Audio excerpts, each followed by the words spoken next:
Jirra jirtu ani gaaddisaadha. Arraa kanan qabadhee dhufe mata duree kan yeroo darbe kutaa tokkoffaarraa kan itti fufedha. Kanaafuu arraa waa'ee memory management ilaalla. Paartiin kun yeroo baay'ee nami baay'een understand waan hin goonee fi koodii barreessuu beeka malee wanta barreessiif hin beeku. Anillee jalqaba akkasuman ture yeroo barataa ture. Keessaa baasanis barsiisonnis namatti agarsiisanii. So koodii wanni barreessinu maaliif barreessina isa jedhudha. Amma warri keemistirii maal jedhu haayidroojinii fi oksijiinii walitti daballee bishaan fida jedhanii yaadu. Dhugaadha bishaan fida. Garuu maaliif bishaan fida isa jedhu baruudhaa fi gadi fageenyaanii wanta sana beekuu nu gaafataa jechuudha. Akkuma kana koodii piroogiraamingii keessatti barreessinee nu hojjetaa isaa qofatu hin taane maaliif akka barreessinu beekuu qabna jechuudha. Kana beekuuf immoo xiqqoo konseptii miimoorii nu gaafataa jira. Miimooriin akkamittiin hojjetaa isa jedhu. So waa'ee kana ilaallaa akkamittiin miimoorii maaneejimenti goona isa jedhu waliin ilaallaa jechuudha. Dhumarratti immoo piraaktikaalii ilaallaa jechuudha. So yeroo qabdu taanaan iskiip gootanii ituu irra dabartan ta'ee gaariidha. Maaliif kutaan kun isinii gallaan dhibbaa warri kanaan booda dhufan hundi isaanii isinitti salphatu. Maaliif irra deebineen ilaallu kutaa kana wanna ta'eef. Isa kana jechuudha. Baay'ee barbaachisaadha paartiin kun. So mee itti hafuun. Suuraa asirra jirutti nan deebi'a. Dura konseptii jiru isinii ibsa jechuudha. Fakkeenyaaf waa'ee miimoorii kaasuu koo dura appilikeeshinii yookaan akkaawuntii feesbuukii irratti yeroo banattan ni beektu foormii baay'ee guuttu. Akkaawuntii sana banuudhaaf jechuudha. Iimeelii isaa ta'u wanna biraa. So namni akkaawuntii banachuu fedhee dura yuuzarneemii iimeelii waan hunda guuta. Isa booda saayinaap yeroo inni jedhu daataan kun gara sarvarii deemaa jechuudha. Kana gochuun dura garuu daataan kun wanta namni kiiboordii irraa barreesse as keessatti mul'ata. Akka inni mul'atu gochuudhaaf dura maal gochuu qabna? Kiiboordii irraa wanna namni tuqqe suni eessa deemuu qaba? Gara raamii deemuu qaba. Raamii biraan geenye taanaan asirratti dhufee nutti mul'atu jechuudha. Arguu hin dandeenyu wanna namni galche jechuudha. San booda saayinaap yeroo nuun jennu sooftiweeriin kun daataa asirraa dubbisatu hin taane duubaan raamii irraa fudhateetti pirooses godha jechuudha. Kanaafuu abbaan sooftiweerii kana kireet godhee maal yaada duubaan maal hojjechuu qaba jechuudha. Wanta namni kiiboordii irraa pirees godhe sana fudhatee iddoo ta'e kaa'uu qaba jechuudha miimoorii irraa. San booda CPU'n yookaan immoo aakshiniin bataniin tuqamee wanna biraa akka hojjetuuf immoo qofaatti barreessina jechuudha. Fakkeenya akka salphaatti isinii galu fakkeenyaaf kun kaalkuleeteriidha. So namni jalqaba maal galchaa? Lakkoofsa jalqabaa galcha. San booda as keessaa opereeshinii kan barbaade filataan. Opereeshiniin kun yeroo tuqamu jalqabaa nuuni daataa opereeshinii dura jiru sana fuunee koppii goonee iddoo ta'e kaa'uu qabnaan. Yaa'u lafi nuun keenyu miimooriidha iddoo biraa min. Isa booda warra kana lamaan walitti daballee edaaniiti kan nuun baafnu jechuudha dhumarratti riizaaltii isaa. So kana kan hojjetu isinidha jechuudha. Piroogiraamii barreessitu taanaan isin yuuzeriin waa'ee miimoorii maal isa galchuu hin qabu isa isin galchuu jechuudha. So wanti nuun miimoorii maaneejii goonuuf kanaaf wanti namni galchee eessa keenya yeroodhaaf temporarily eessa keenya isa booda namni yeroo bataniin tuqummoo ho'inni itti kennina jechuudha indirectly. So kanaafidha faayidaan isaa baay'ee hedduudha jechuudha. So wanni nuun galchinu wanna asirratti pirooses goonu hundumtuu jalqaba raamii irra dhaqeegaa. So inputii yuuzerii irraa fudhanne kilikii haa ta'u waan inni kiiboordii irraa pireesii godhe haa ta'u dura gara raamii deema. Kanammoo nuti fudhachuu qaba jechuudha. Koodii barreessinee waan namni tuqe fuunee variable x yookaan y irra keenye yeroo barbaannutti yoo barbaanne x times y yoo barbaanne immoo x divide by y jennee calculationii barbaanne irratti hojjechuu dandeenya jechuudha. Okay. So memory jechuun waan biraa miti raamiin nuun jedhu random access memory yoo hardware isaa kana fakkaata laptopii keessatti yookaan waan biraa irratti argitanii beektu ta'a. So an colorii isaa isinitti move miti kanan deemaa jiru. So technically immoo maal jechuudha? Memory jechuun rectangular grid of array jechuudha. Wanna biraan qabu technically yoo ilaaltanii 2GB RAM yoo jedhame sorry raamiin keenya raamiin nuun qabnu oddoo wal qixa ta'etti hiramee jira. partition ta'e jechuudha. Akkuma manni tokko kilaasii hedduu qabu innis iddoo baayitiidhaan hiramee jira. Baayitiin hundumti isaanii immoo maqaa adda addaa qabu. Akkuma doormiitarii yuunivarsiitii keessa biyuldingiin tokko jira. So isa akka raamiitti fudhachuu dandeenya. Biyuldingii sanarra immoo kilaasii hedduutu jiru. So kilaasiin room number 1, room number 2, number 3 jedhamee amma dhumaatti kennama jechuudha. Ruumiin yuunivarsiitii keessa jiru akkuma bakki isin ciistanii saayiziin isaa wal qixa. Akkasuma kan meemoorii illee wal qixaan. Iddoo wal qixa ta'e baayitiidhaan hiramee jira. Kanaafuma fakkeenyaaf 4GB yoo qabdu ta'e kompiitara keessan keessaa bakka wal qixa ta'e 4 times is a power of 9 itti hiramaa jechuudha. 4 times is a power of 9. 2GB yoo ta'e 2 times is a power of 9 dha jechuudha. Iddoo wal qixa ta'e baay'itti hiramee jira. So bilookiin tokko yookaan kilaasiin bakki ciisicha daataa inni amma nuun bakka ciisicha namaatiin inni kan keessanii biyuldingii yeroo jennu kan meemoorii kompiitaraa immoo bakka daataan kaawwamu jechuudha. Daataan bakka kaa'amu. Bilookiin tokkoon ishee daataa amma baayitii tokko baatti yookaan immoo bitii 8 jechuudha. Lamaan ishee 16 baatti yookaan baayitii 2 akka kanatti amma 4tti deema jechuudha. So kanaafuu Proogiraamii baay'ee yoo kompiitara keenya irraa bannee irra ta'e hundi isaanii as keessaa iddoo mataa isaanii qabatu. Inni kaan 4GB meegaabaaytii 4 qabachuu danda'a. Meegaabaaytii 2 warra appilikeeshinii xixiqqoo akka kaalkuleetarii fa'aa immoo iddoo xiqqoo qabatu. Meegaabaaytii 1 fa'aa qabatu. Kiroomii fa'aa fayyadamtu yoo ta'e amma GB 1 qabachuu danda'a. So wanti isin bantan hundumti isaanii kana sheer godhu jechuudha. Bakka duwwaa kana sheer godhanii fayyadamu. Yeroo nuun proogiraamiin tokko bannu as keessaa dhufee iddoo firii ta'e qabata. Firii isa ta'e barbaade ofii isaanii. Yeroo nuun cufnu immoo as keessaa ba'a jechuudha. Firii ta'a jechuudha. Deebi'ee firii nuu ta'a inni qabame sun. So yeroo define goonu sooftiweerii kompiitara keenya irra jiru banuu jechuun double click jechuun define yeroo goonu jechuudha. Daataa sooftiweerii sanaa gara raamiitti galchuu jechuudha. Iddoo qabsiisu wanna biraan qabu. Yeroo isin naqxan immoo waa cuftanii yookaan mallattoo xaaxuqxanii indirectly maal jechuudha? Iddoo isa qabatee jiru gadhiisisaa jirtu jechuudha. Kanaaf hin mul'atu iskiriinii irratti. Wanti iskiriinii irratti mul'atu wanta isin bantanii jirtanidha jechuudha. Wanti baname iskiriinii irratti mul'ata. Maaliif raamii keessa seeniira waan ta'eef iddoo qabateera. Riizervii godheera. Yeroo isin cuftan immoo hin baas keessaa iddoon kun duwwaa ta'a. So maaneejmentii kanaa kan hojjetu iddoo meeqatu jira? Iddoo qabamtu qabamee jira kan hojjetu operating system isa jennudha kan hardware manage nu godhu. Nu miti kana manage godhu.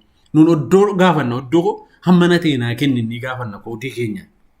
Isa booda diski maneejeriin immoo nuuni ofii maal godha iddoo firii ta'e barbaadeetii nuu kenna yoom qabu ta'e hin qabudha mallattoo biizii agarraa jechuudha kompiitara keenya irratti.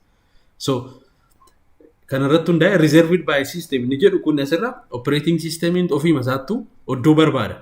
Iddoo dhaabbataa qaban. Warri kaan appilikeeshiniin kaanis jalaa fudhachuu hin dandeessu jechuudha. Maaliif inni hunda dura banama qaba. Power on yeroo goonu kompiitara keenya operating systemii raamiitti load godhaa jirra jechuudha. Loading jechuun black screeniin dhufee amma welcome jedhutti yeroo sana maal hojjetaa jira? Data operating systemii as keessa galchaa jira jechuudha. So jalqabaaf dhumarra jiru isaan systemii qofa fayyadama warra kana. Isaan reservedidha. Appilikeeshiniin biraa fayyadamuu hin danda'u. Antivirusii qabnas yoo ta'e innis akkasuma automatically iddoo isaa qabatee ta'a reserve godhee jalaa fayyadamuu hin dandeenyu jechuudha. So nu warra free ta'edha appilikeeshiniin inni nuun bannee cufnu Word yeroo bannu Excel yeroo bannu kan inni qabatu jechuudha. So mee practically isinitti agarsiisu isaa amma haasofne kana. So operating systemii keessaa qaamni kanaaf nu fayyadu maal jedhama?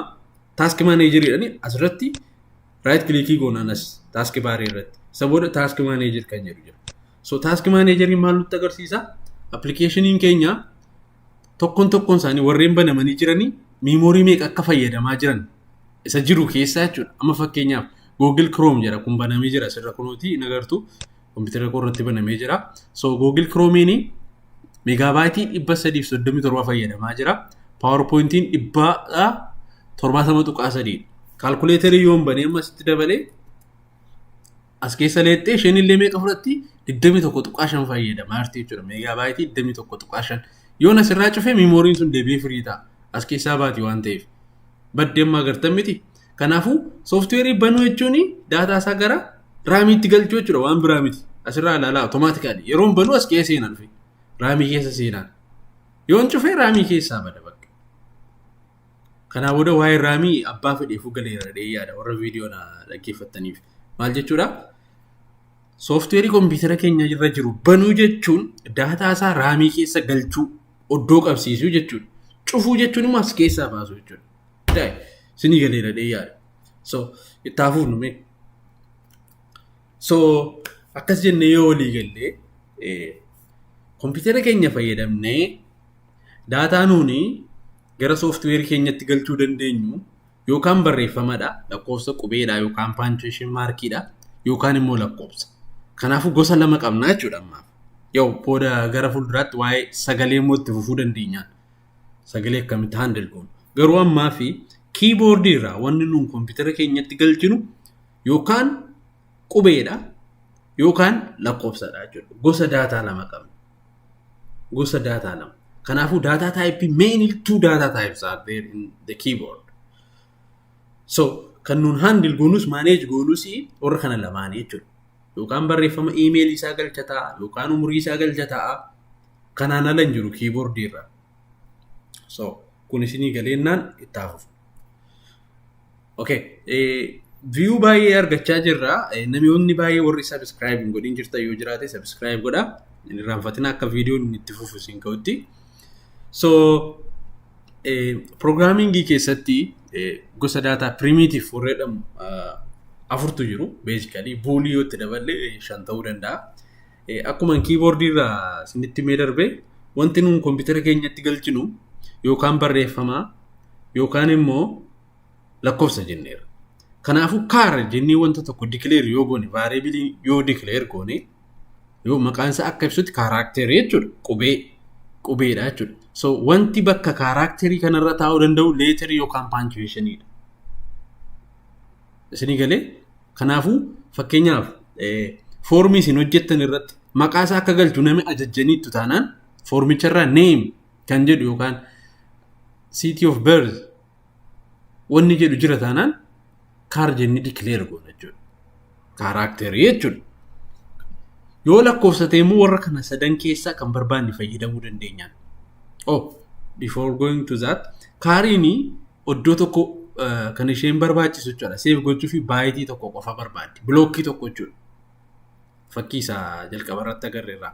So bilookiin tokko ishee gaa tokko ishee. Kana qofa qabatti baayitiin tokko. Akkasuma lakkoofsadha yoo ta'e wanti nuuni user irraa fudhannu keyboard irraa ol seensisaa jirru foormii keenyatti yookaan software keenyatti immoo lakkoofsa yoo ta'e yookaan intii gochuu dandeenya yookaan floatii gochuu dandeenya yookaan double gochuu dandeenya. Garaagarummaa isaa isinitti himuuf hin deemu. Wanta tokko inti jennee yoo declare goone lakkoofsa yoo ta'e kan inni qabatu baayitii 4 yookaan bilookkii 4 suuraa jalqabaa irratti isinitti agarsiisa. Bilookkii 4 qabata. 4 baayitii wanta ta'eef. Maximum lakkoofsa nuun bakka kanarra kaa'uu dandeenyu to the power of 32 yookaan immoo biliyoona 2 qofa. Lakkoofsi nuun galchinu kan kaalkuleetarii hojjennee amma lakkoofsichi yoo biliyoona 2 ol ta'e hin gata sasarraa ol hafee jiru nu jalaa dhangalaasaa jechuudha. Akkuma yoo bishaan jaarkaanii guutuu burcuqqoo tokkotti naquu barbaanna ta'e burcuqqoon sun ammoo burcuqqoo jalqabaa sana fudhatti malee sasarraa hafe sana fudhattuu hin dhangalaafti jechuudha. Isuma baattee jirtu sana qofa hafte tarkattaba. Kanaafuu daataan keenya biliyoona 4 yoo ta'e yookaan lakkoofsichi inni nuun asirra kaa'uuf nu biliyoona 4 yoo ta'e irra dhangalaa nuun baatu jechuudha. So kanaafidha warri filootii fi dabiliin immoo introduce ta'an. Akkasuma wanti integer jedhame integeridha. Yoo integer jechuun lakkoofsa warra desimaalii hin qabne jechuudha. Wanta desimaalii hin qabne negatiiva miliyoona 2 hamma pozitiiva miliyoona 2 integerii irra kaawwachuu dandeenya jechuudha. Fakkeenyaaf age bakka jedhutti amma Facebook yeroo guuttanii umurii keessanii galchitu. Kanaafuu umuriin yoo baay'ate waggaa 200 jedhamee amma kana jiraatu jira jedhee yaadu. So integer inni declare gochuu dandeenya jechuudha kanaaf. Maaliif baachuu hin danda'a waan ta'eef integeriin. Kaarii homaaf hin goonu yoo ta'ani kaariin barreeffama qofa. Filooti yoo jenne immoo desimaalii wanna qabudha yoo ta'e wanti nuun calculate goonu fakkeenyaaf namni 1.5 times 3.5 jedhee hojjeta yoo ta'e filooti jennee declare gochuu qabna.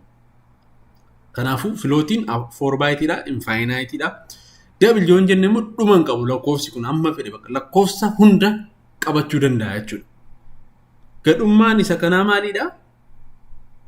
Baayitii 8 barbaada. Bilookkii 8 fayyadama. Amma fakkeenyaaf umurii namaa riid gochuudhaaf yookaan immoo ulfaatina namaa yookaan dheerina namaa siistema ofitti fudhatu hojjettu yoo ta'e siistemii keessa yookaan foormii keessan irra jira yoo ta'e ekstra baayitii amma kana lafatti balleessaa jirtu jechuudha. Maaliif baayitiin 4 ga'u 8 fayyadamaa jirtu waanta ta'eef.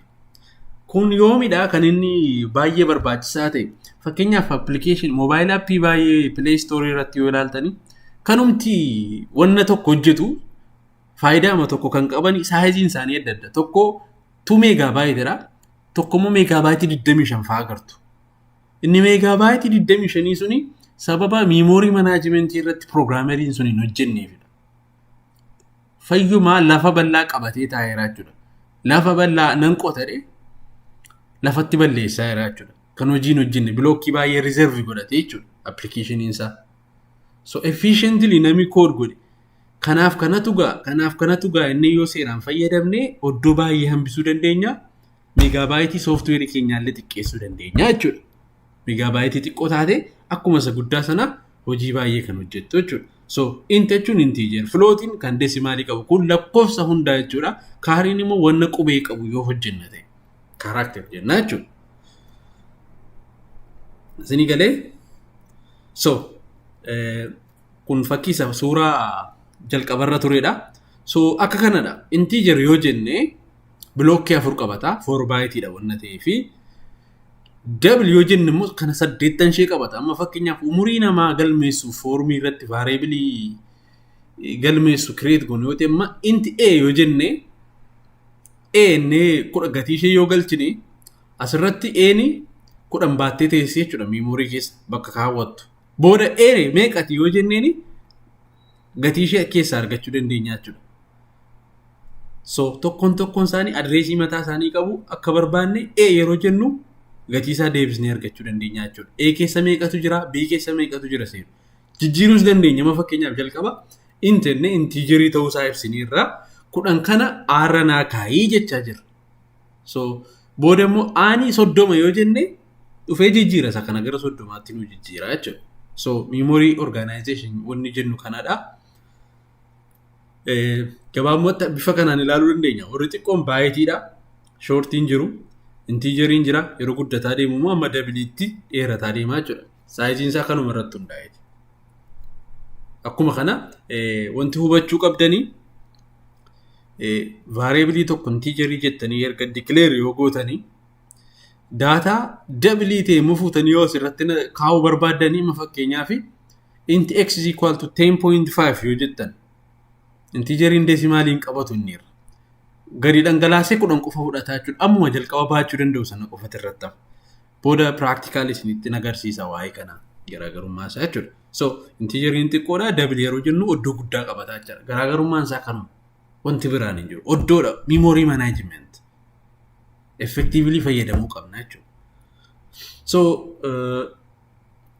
wantoota nuti beekuu qabnu keessaati seera akkuma afaan Oromoo hima yoo ijaarrate yookaan Ingiliffaan hima ijaarrate fakkeenyaaf Ingiliffa keessatti sentensiin subject verb object kan nama fayyadamnu taana yoo wal jala fuune hiikaan isaa balleessaa seera isaa cabsinee hojjetu jechuudha. Akkuma kana variable yeroo declare goonu seera mataa isaa danda'e qaba. So akka kanatti rule number 1 ittanii qabachuu dandeessu jalqaba data type isaa barreessina. Data type immoo maal ta'uu danda'a? Warra jalqaba himne keessa yookaan integerii ta'uu danda'a, floatii ta'uu danda'a, karakterii ta'uu danda'a. So warra kana keessa kan barbaanne barreessina jechuudha. Ittaansanii maalidha? Kan nu barreessuu qabnu space goone variable name maqaa kenninaaf memoryota kanaaf maqaa itti baasuu qabna dursini. Kanaaf maqaa kennina kanaaf maqaa kenninaaf isa booda maqaa isaa waamna jechuudha booda yeroo calculation hojjennus maqaan qabu taanaan booda memoryin kun ilaala amma kana baay'ata kilaasii amma kana qaba adda baasuu hin danda'u jechuudha softwarein keenya. Kanaafuu maqaa unique ta'e kennuufii qabna jechuudha. Unique ni akkuma maatii tokko keessatti abbaan keessanii ijoollee hundumaaf maqaa adda addaa akkuma kennu adda isin baasuu fi asirrattis maqaa addaa kenninaaf jechuudha. Fakkeenyaaf int age hin jedhe kanaafuu int age yeroo jedhu age memory keessaa dhattee baayitii 4 fudhattee teessi. Float innee wait. Dheerina jechuu dandeessu maqaa barbaadan itti baasuu dandeessu kan seera isaan cabsine taanaan. Seerri jiru maalidha maqaa yeroo moggaafnu akkuma nama badhaasaa kabbadaa jennee akkuma baafnu qubeedhaan eegaluu qabna maqaa yeroo baafnu. Ittaansinee lakkoofsa gochuu dandeenya. Garuu seerri lakkoofsaan eegaluu hin dandeenyu akkuma maqaa namaa jechuudha. Inte deemani lama jechuun danda'u. Maaliifi lamaan jalqabuun qabu seerri isaa. The name of variable must begin with a letter or underscore. Akkasuma seerri biraan lammataa maalidha? Keyword warri kun warri data type'ini qubee xixiqqaadhaan barreeffamuu qabu. Qubee guddaa yoo goone keyword miti dogoggorreera softwarein keenya hin hojjetu jechuudha.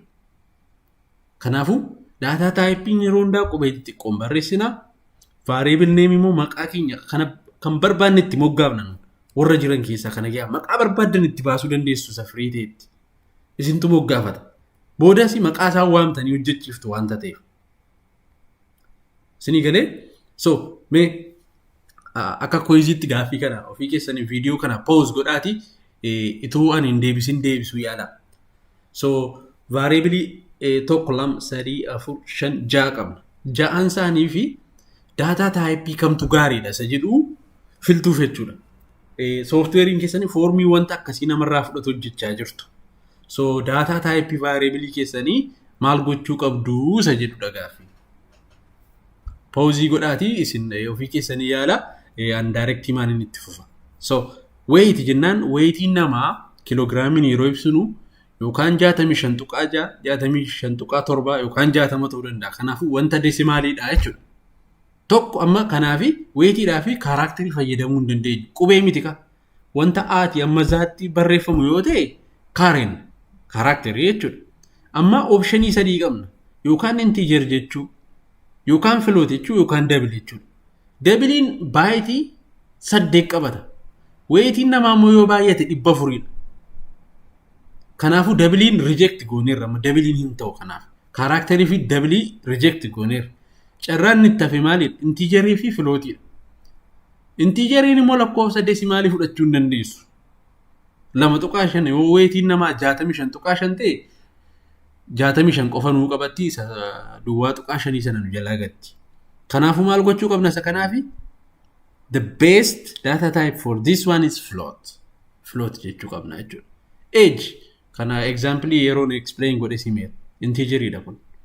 Phone number lakkoofsi namaa dijiitii 10 mani. Dijiitii 10 desimaalii hin qabu lakkoofsi silkiin namaa. Kanaafuu integeriidha kunis. Name maqaadha qubee aati amma zaatti barreessinu. Kanaafuu data type isaa maal ta'uu qaba? Kaaraakteriidha jechuudha. Gender male or female. Character salary mee deebisaa kan. Floatia desimaalii ta'uu danda'a saantimaa wajjin yoo barreeffama ta'e wanti sun. So kun isinii galeera taanaan dubbiin dhumte. So gara practically deemnee waliin haa ilaallu mamma. So hundi keessan software Quincy fe'attanii todhee yaada yoon fe'anne ta'es linkii irratti isiniin barreessa. Achirraatii buufadhaa linkii isaa description YouTube kana jalaadha. So Quincy banuuf hin deema. Sirraa new jenna C++ jennaa isinii. So jalqaba save goona. Waan barbaanne jenne exercise 2 jedha kun maqaa isaati. So akka viidiyoo isa jalqabaa warri hin daawwatin haftanii dura isa daawwadha waan amma gochuuf hin isiniin galu waan ta'eef. So jalqaba yeroo programming jalqabnu skeleton isaadhaan eegaluu qabnanneera. Hash include kan nu barbaachisu input if output idhaa fi yeroo hundaa input output streamii include godhachuu qabna. Kana jechuun kun already isa hojjetamee jirudha. Isati koodii keenyatti daballee fayyadamna jechuudha. Include this file to my program jechaa jira. So seeraan barreessitan taanaan coloriin isaa blue ta'a asirra. Include is a keyword. This is a file name. So let's go. So itti aansinee maalidha? Seensa inni irraa akka viidiyoo jalqabaa irratti ilaaltanitti main functionii qabaachuu qaba. Programming kamiyyuu main eessaa akkasiin fooqiin fedhe jiraate jala isaa maaltu jira? Karaa ittiin ol seenaa jira. Kilaasiin dhibba meeqa jiraate jechuudha. Dura karaa jira. Kanaafuu seensi programming immoo main functionidha. Intenne main with no return function. That's return 0. Kanas dubbanneera viidiyoo isa jalqabaarraa ilaalaa. So ani isa yeroo darbin dubbanne irraa kaasin itti deema jechuudha. So irra deebi'uudhaa fi wanta tokko screen irratti baasuuf maal goonanneerra yeroo darbe si yaa'utin. Kana jechuun daataa as gidduu jiru wanta nuun as gidduutti barreessinu gara screeniitti erge jechuudha. Si yaa'u this is a command. Eessarraa dhufa as keessaa argannu. Faayila kana keessa jira. Commandin kun maal ajaja CPU keenya wanta nuun as gidduutti barreessine gara screeniitti akka ergu ajaja jechuudha. So maal jenna dhufneerra yeroo lammataaf. So amma barreessee fixe. Inni ittaanu maalidha? Koodiin kun kompiitarri kana directory understanding godhu. Kanaaf maalitti jijjiiramuu qaba? Koodiin kun gara machine language'itti jijjiiruu qaba. Gara 0 of 1 jechuudha. So sana gochuuf maal goona? Compile goona. So erroriin qabu taanaan successful jedha. So run yeroo jennu barreeffama kana software keenya irratti arganna jechuudha. Kun amma software keenya waan nuun amma hojjennu. Isheen kuni kan hojjette jechuudha. Maal jedhaa jira? Dhufneerra yeroo lammataaf isa jedhu nuu baasa. So kana torbee darbe hojjenneerraan. Daataa yoo galchina ta'e immoo in jenna. So wanti quotation gidduu galee jiru akka jirutti gara screenii deemaa jechuudha. Ajaja wanna ta'e. So amma maal gochuuf hin deema? Why variable declaration irratti variable declare gochuuf deema. So kan nuun ilaalle integerii ilaalleera. Mee integerii irraa jalqabu. Inti jedheen space goonanneera seera isaa irratti. So age yookaan umurii maqaa barbaanne itti baasuu dandeenya. Inti umurii maqaa jechuudha. So umurii jedheeraan wanti hubachuu qabdanii kun karaa seensaa jedheera gateway to our program. So wanti as keessa jiru tartiibaanidha kan CPU'n execute godhu. Jalqaba isa barreeffame dursa ala baasa. Ittaansee kan hojjeta. Asirra yeroo ga'u hin cufaa jechuudha. Hin baa sisteema keessaa. So sequential executionidha jechuudha. Akka nu taalu gochuu hin dandeenya. Isa viidiyoo 8ffaa booda ilaalladhee yaada. Akkamitti akka utaalchifu. Jump statement isa jedhu. So ammaaf garuu sequentialidha jechuudha. So umurii jenneerra. Kanaafuu amma kompiitarri kanaa booda umurii maal akka ta'e beeka. Already declare gooneera. Oddoo memorii keenya keessaati umurii jedhu baayitii 4 nuu qabee jira wanna ta'eef. So umuriin ni ta'a 19 jedha. Booda akka inni nami galchu. Kanaafuu kompiitarri ammanni umurii maalidha jedhee yoo gaafadhe naa baasa jechuudha. See out umuriin kee meeqa? Jedheen umurii yookaan umurii ati seensiste ni ta'a maal jenneerra kun wanti kana gidduu jiru akka jiruun ba'a gara screenii deemu wanta as gidduu jiru kun immoo maalidha umuriin asirra sakaannidha amma kompiitarri beeka jechuudha erga kana baafteeti asii amma sii jiru erga baafteeti umurii baasiidha amma gaa maal jedha kompiitarri maalidha umuriin illee gara raamii deemu raamii irra yeroo deemu maal argata 19tu jira waan ta'eef lakkoofsa 19 nu baasaa jechuudha asitti indilaayiniin dabalame so amma mee compile goonee ilaalla wow maal jechaa jira laala wanti namatti tolu C++ jechaa akkuma afaan seera afaanii wanta dogoggorre tokko nun dabarsuun amma oddoo ta'etti semikolonii irraanfattee taa'edha kana jechuun maalidha statementiin fedhe C++ keetti dhumisaa semikolonii ta'uu qaba asitti laala irraanfanneerra semikolonii nafte waan ta'eef dogoggorre gara maashiniitti naan jijjiirra so amma morra deebinee haa ilaallu successful jedhe sirriidha jechaa so amma run gochuuf hin deema inni ilaalla jechuudha so run so software keenya ilaala jalqaba maalan isinitti hime yeroo run goonu qaxxitaa software keenya isa jalqabarratti barreeffame hojjetaan sequential execution ni wanna ta'e so dhufneerraa yeroo lammataaf inni barreessine asirrattis wanna ba'e ilaala dhufneerraa yeroo lammataaf isa booda inti umurienne wanti asitti ba'u wanta COT bukkitti barreeffamee jirudha so asii maalidha umuriin kee ati seensistee ni ta'a 19 ilaala asitti nun 19 hin barreessine 19 hin barreessine eessaa fidate raamii keessa dhaqee ilaaleetiti eenyudha umuriin yeroo jedhu umuriin immoo 19 taateerti waan ta'eef 19 itti baasee jechuudha deebise so kanaanii memory manage goona jechuudha akkasuma immoo barbaade deebisee asitti koodii biraan dabaluuf deemu bara geera ta'u gam amma Facebookiin bara na waggaan keessan 18 yoo jedhe bara dhufu meeqadha? Bara dhufu 20 ta'uu qabani. So bara dhufu deetii cheekii godhe maal godha? Umurii plus godha. Yookaan immoo maal jechuu dandeenya? Umurii is equal to umurii plus 1. Maal jechuudha kuni ajaja. Umuriin meeqa jalqaba miimoorii keessa dhaqee ilaala? 19 mini tokkottee dee'eedha irra erga daatee immoo umurii irratti deebisii kaa'eedha irra. Lakkoofsa tokkoon kana increment godhi. So amma gaa deebifnee gaafanna immoo see out waggaa kana umuriin kee ni ta'a waggaa tokko booda haa ta'u gami. Umurii masa jalqabaa waamnaan amma asitti 20 baasuu qaba. Mee haa ilaallu. Compiling jedha. So error hin jiru. Run. Haa ilaallu mee. Koodii kana yoo ilaaltan ammas asii jalqabanneerra yeroo hundaa piroograamii. Dhufneerra yeroo lammataa fedha kan wanti jalqaba irratti gara iskiriiniitti argame. Asiyoo innis maal jedhaa dhufneerra yeroo lammataa. Isa booda itti aansee inni jiru maal siyaa'ootiin inni lammatarra jiru umuriin kee ati seensiste ni ta'a 19. Sorry asitti indi laayinii irraanfannee jira. Akka inni new line itti baasuun barbaade waa'ee kana torbee darbee viidiyoo isa jalqabaa irratti dubbanneera. Sorry. So run asitti ilaala. Dhufneerra yeroo lammataaf. Umuriin kee ati seensistee 19. Maaliifi asirratti bakka kanatti meeqatu jira? 19tu jira. Isa booda maaltu jijjiirame?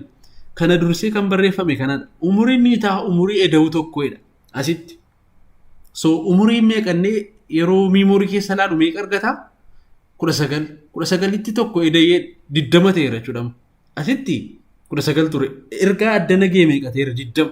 Kanaafuu meeqa nu baasisitti 20 baasee jechuudha. So loojikiin Facebookiin itti hojjetu kanuma jalqaba gaafa akkaawuntii kireetii godhatanii fudhata. Waggaa tokko booda increment plus 1 godha. Bara dhufu increment plus 1 21 22 23 akkas jechaa deema jechuudha. Waan biraan qabu. Okay. Kunis inni galeera yoo ta'e mee kana haa balleessinu. So waa'ee data type irratti ammas deebiseen ibsuu barbaada. Int x jedheen variable x jedheera. X ni ta'a amma miliyoona 2 2tti baachuu danda'a jennee walii galleerra sila. So duwwaa 9 barreessuuf deema. 1 2 3 4 5 9 semikoloniin godhe. So hin danda'a inni ramma kana. Running jedha. So okay, see out wannan qabnii fi wannan baasuu qabu. See out x yookaan see out gatiin xaanii ta'a. Xa run asitti maal nu baasaa jira? Gatiin xaanii ta'a. Xaana sirrinni nuun kaanne miliyoona 20 waan ta'eef isa nu baasi. So hojjeteera jechuudha. Amma biliyoona 2tti hojjetanneera. Mee biliyoona 20 godhaan 0 10 jechuudha. Maal jedha? Hin dandeessu kana asirratti fi'u. Maaliif? Intiijerii yoo ta'e baayitii 4 qabata. Baayitii 4 jechuun immoo to the power of 32 dha. Lakkoofsi kun immoo to the power of 32 olidha. Biliyoona 20 waan ta'eef. Dandeesseen baattu. Akkuma jaarkaanii bishaan guutuu burcuqqootti naqu jechuudha. So erroriidhaan nu dabarsine jechuudha. So solutioniin kana maalidha? Itun kana double jedheen hojjetu. Double. Let's check. Oh, sorry. Double in a case min. 0.0 jechuu qabna. Double yoo ta'e dot decimaalii ta'uu isaatti himu qabna. Dot 0 tti dabalee jechuudha. So amma biliyoona 20 yoo ta'e hin baa x equal to is a power of 10 jedhee nu baaseera jechuudha. Gatii isaa biliyoona 20 illee nu qabachuu danda'a. Akkasuma itun kanaan xumuriin garaagarummaa intiijerii fi floatii isinitti agarsiisuuf immoo fakkeenyaaf ulfaatinni keessanii kiloogiraama 65.5 yoo ta'e intiijer jedheen declare godha. So maaltu uumamaa? Hin dandeessu waan ta'eef isa desimaalii kana ofirraa gatti. Ilaala. X kan nun itti himne 65.5 wanta namni seensisu. Yeroo baase garuu meeqa godhe? Gara raamii kan deeme 65 qofaadha. Shaniin kun hin badde jechuudha. Amma fakkeenyaaf payroll system hojjettu yoo ta'e variable isin declare gootanii yeroo hundaa saantima namaa jalaa gataa deemaa jechuudha. Saantima namicha sana jalaa gata. So falli kana maalidha? Kana floatiitti jijjiiruudha jechuudha. Floatii taanaan desimaliin baata. Kanaafuu akka jirutti nuu baasa. Look 65.5 akka jirutti akka nuun keenyatti. Intiijerii taanaan garuu nu jalaa gate kana. Kiiloo walakkaa nu jalaa gate jechuudha. So kana beekuu qabna jechuudha. So xumuruudhaaf mee kaalkuleetarii xiqqoo haa hojjennu.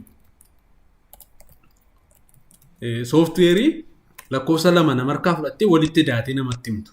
Lakkoofsa 2 galchinaa. Kaayyoon keenya lakkoofsa 2 fudhuu isa booda walitti da'i. Kun akka isinitti mul'isu malee pirogiraamii miti. So kaayyoon keenya kanan. So sorry.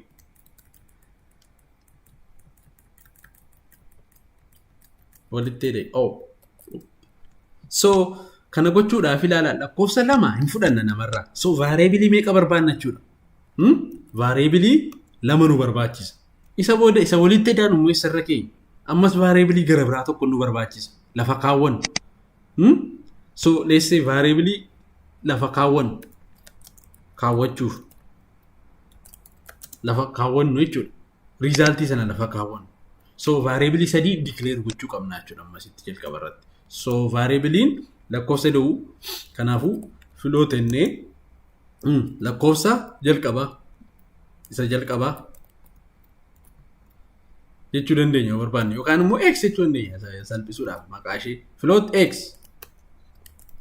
float y then float z yookaan result jechuu dandeenya sagan. So maal goona namni akka seensinu gaafanna akka namni seensisu lakkoofsota kan galchi jenna see out inni hin gaafanna namni dubbise malee hin argu. Amma fakkeenyaaf kana cal jedhee amma yoo raan godhe error hin qabu garuu screen irratti wanti dhufu hin jiru. Look wanti dhufu hin jiru. Kun isa software ita cufuu yoo barbaadde kana tuqiidha malee isa software keenya waan tokko baasaa hin jiru laala asitti dukkana maaliif see out statement tokko illee hin jiru as keessa. So we need to tell the user what he has to do. See out lakkoofsa jalqabaa galchi itti himumaaf kun dubbisee akka galchutti. So wanni inni tuqe immoo isa keenya gaa oddoo iqabsiifne si'iin wanta namichi sun tuqee xaarra naa kaayeen akkasitti si'iin x that means copy whatever the user pressed from the keyboard to a memory location called x. X immoo jalqaba oddoo qabneera nu memory keessa kana oddoo baayitii 4 qabsiifneerraa fi jechuudha. Itti fuun ammas hin gaafanna lakkoofsa lammataa san akka inni seesisu. Isa lammataa sorry galchi akka inni galchu gaafachuudhaaf wanta tokko hojjetu kun itti mul'isuudhaaf namni akka dubbisu jechuudha. So ammoo waan inni eega kana dubbisee galche immoo harkaa fuudhiitii y kanaa kaayeen in y copy whatever the user pressed from the keyboard to the memory location y which is already reserved as a float. Okay? So oddoo qabneerraaf amma waan barbaanne hojjechuu dandeenya. Yoo barbaanne baay'isu yoo barbaanne hiruu. So resultiin meekaanii result is equal to x plus y. Kanaafuu resultiin maal godhama? X if y yoo enne wanni memory irraa dhaqee barbaadee walitti daa. So amma baasuu dandeenya deebifnee resultii kan. Deebiinsaa ni ta'a resultiidha. So resultiin immoo wanta useriin gasheessa jalqabaa eda'uu isa lammataa waan ta'eef. Mee practically naa ilaalu. So there is no error with this program. So run it. So akkuma jalqaba dubbanne amma sirran deebi'a. See outidha wanti screen irratti nuti arginu. Inni kan dudduubaan hojjetama. Amma calculatoriin nuti lakkoofsa isa fuuldura jiru malee akkamitti akka inni hojjetu nagarru. Interface'itti akkamitti jijjiiramu isa gara viidiyoo dhumaa irratti isinitti nagarsiisan. Batanitti akkamitti akka jijjiiru. So lakkoofsa jalqabaa galchinaan jechaa jira. Maaliif asirra see outiin jalqaba barreeffame isa kana waan ta'eef. Diddaman jedhe. Inter yeroon tuqu maal naa fiduu qaba. Inter yoon jedhe amma yoon interii tuqe 20 kana X irra dhaqee seevii naa godha. Kun namatti mul'atu nama soofteerii fayyadamutti. Isintu hojjeta pirogiraamerii jechuudha. Interin jedhe. Amma directly dudda duubaanii 20 kun eessa taa'aa jirti? X irra taa'aa jirti. Kana hojiin pirogiraamerii. Yuuzerii irraa daataa fudhatee teellaan iddoo ta'e kaa'ee isa booda kaalkuleeshinii hojjechuu jechuudha. Isa lammataa galcheedha. Ammas namichi soofteerii kana fayyadamaa jiru ammas barreeffama qofa arga. Isa lammataa galche waan hin jedheef ammoo 30 seensisee. 30 galchee yeroon inter jedhu gara kana dhufa jechuudha. So maal godha kuni inter akkan jedheeni waa'ee 30 godha jechuudha gatii waa'ee. Isa booda riizaaltii bira dhufee hojjetama. Tartiibaan deemanneera. Kana hojjetaa taansii kana. Garuu asirratti wanti nuun agarru isa si'aawatii qabu qofa. Garuu hundi isaanii hin hojjetamu. So maal godha riizaaltiin X waa'ee walitti hidhee. X gatiin kee meeqaadha? Ankoo 20tti. Raamii sila rammoo laalleera miimoorii manaajimentii irratti. Waa'ee isin gaafata akka kanatti ta'a. Isa booda dhumarratti maal baasa? Deebiin isaanii ta'a. Result. What is result? Result gatiin kee meeqa? An sila idaadheen qaba warra kana lamaan 50. Mee haa ilaalu. Look, deebiin isaa 50. Isuma kana immoo baay'ifnee yoo deebinee hiruutti jijjiiruu dandeenya. Yookaan where is division? Hiruuttan jijjiire. So yeroo raan godhumma lakkoofsan galchuuf deema. Meeqee 5 hin jedhe isa jalqabaa. Isa lammataa 10 hin jedhe. Deebiin isaa meeqa ta'uu qaba? 5 hiruu 10 jechuudha. Deebiin isaa duwwaa tuqaa 5. Kaalkuleeteriin kanuma wanna biraan qabdu. Akkanatti hojjechuu dandeessu jechuudha. So this is what we call programming. Isin yuuzeriidhaa fi fuulduraan interfeesii laattu dugda duubaanii meemoorii maaneej gochuudha. Wanti namni akka abbaduufis kanuma wanni biraan qabu mistirri isaa kanuma. Is how to deal with the memory. Okay?